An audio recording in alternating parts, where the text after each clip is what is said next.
নেই। আমাদের রাজা এই এদিকে সিধাই মনপুর হয়ে, খোয়াই হয়ে, হবিগঞ্জ হয়ে, সিলেট হয়ে, শ্রীমঙ্গল হয়ে এই গ্রীষ্মে গরমের সময় শিলংয়ের রাজবাড়িতে যেতেন।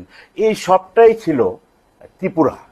যে রাজতন্ত্রের ইতিহাসটা যারা জানেন, যারা জানেন না সেটা হচ্ছে অন্য কথা। রাজতন্ত্রে আমরা লক্ষ্য করেছি যে যখন স্বাধীন ত্রিপুরা ছিল, মানে ত্রিপুরা একটা কান্ট্রি ছিল 1949-এর 15ই অক্টোবর ত্রিপুরা ভারতবর্ষে মার্জার হয়েছে।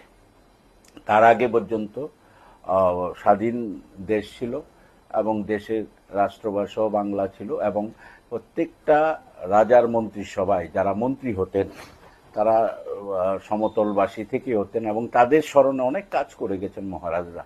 যেমন আগরতলা শহরে উমাকান্ত স্কুল, এটা রাজার মন্ত্রী ছিলেন উমাকান্ত দাস। যেমন বিজয় কুমার স্কুল, এটা রাজার মন্ত্রী ছিলেন বিজয় কুমার সেন।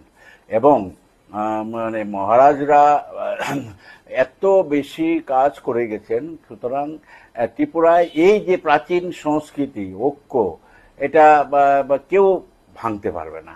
এটা আমাদের হাজার বছরের ইতিহাস। কারণ আমার স্বাভাবিক কারণেই এই যে আমরা যদি একবারও ত্রিপুরার ইতিহাসটা ভাবি, যে এই যে শচীন দেববর্মন, শচীন কর্তার বাড়ি কুমিল্লা কেন? সুতরাং সেই চাকলা, রোশনাবাদ, ত্রিপুরা একটা বৃহৎ